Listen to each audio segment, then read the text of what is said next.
இப்போ ஐரோப்பிய ஒன்றியம் வழியாக தான் ஒரு ஸ்பெஷல் டீம் எல்லாம் ஃபார்ம் பண்ணி உங்களுக்கு என்ன வேணும் உக்ரைன்ட்ட கேட்டிருக்காங்க உங்களுக்கு என்ன வேணும் அப்படிங்கிற லிஸ்ட்டை தாங்க அது ஐரோப்பிய ஒன்றிய நாடுகள்கிட்ட நாங்கள் டிஸ்ட்ரிபியூட் பண்ணுவோம். சமீப காலத்துக்கு முன்னாடி ஒரு அப்ளிகேஷன் வந்துச்சு. ஒரு லோக்கல் அப்ளிகேஷனில் நீங்கள் எனக்கு காய்கறி 1 கிலோ, பாசிப்பருப்பு 2 கிலோ அப்படிங்கிறதெல்லாம் நீங்கள் ஆர்டர் பண்ணி சென்ட் கொடுத்துடலாம். இது எல்லாமே ஒரு கடையிலேருந்து வராது.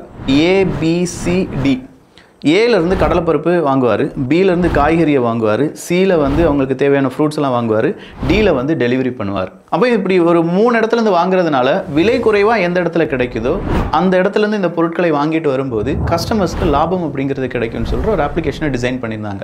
இதே ஒரு ஃபார்முலாவை தான் இப்போ அமெரிக்கா கையாண்டு வருகிறார்கள். உங்களுக்கு என்னென்ன வேணும், என்ன ஆயுதங்கள் வேணும், என்ன ரேடார் வேணும், எந்த மாதிரியான ஏர் டிஃபென்ஸ் சிஸ்டம் வேணும், இதெல்லாம் எனக்கு லிஸ்ட் போட்டு தாங்க. இங்கே கஸ்டமர் அப்படிங்கிறது உக்ரைன். அந்த கஸ்டமர் ஆர்டர் கொடுத்த பிறகு அமெரிக்கா ஒரு ஷார்ட்டஸ்ட் பாத் அப்படிங்கிறத கண்டுபிடிக்கும். எந்த நாட்டிடம் பேட்ரியாட் மிசைல் சிஸ்டம் இருக்கு, எந்த நாட்டிடம் பீரங்கிகள் இருக்கு, எந்த நாட்டிடம் ஷெல்ஸ் இருக்கு, எந்த நாட்டிடம் ஆர்ட்டிலரி இருக்கு, இதெல்லாம் கனெக்ட் பண்ணி ஒரு ரூட்டர் ரெடி பண்றாங்க. ஒரு இடத்துல இருந்து ஸ்டார்ட் பண்ற இந்த லாஜிஸ்டிக் இந்த நாடுகள் எல்லாமே கடந்து வரும்போது கரெக்டா உக்ரைனுக்கு வரும்போது உக்ரைன் என்னெல்லாம் கேட்டாங்களோ அது எல்லாமே கிடைச்சிரும். அப்ப இதுக்கான பணத்தை யார் தருவாங்கன்னா அது ஐரோப்பிய ஒன்றியம் தான் கொடுத்தாக வேண்டும். ஐரோப்பிய ஒன்றியத்துக்கு அமெரிக்கா என்ன செய்வாங்க, இதை கடனா நான் கொடுக்குறேன்ப்பா அப்படின்னு சொல்லி ஐரோப்பிய ஒன்றியத்திலிருந்து அமெரிக்கா காசை வாங்கிடுவாங்க.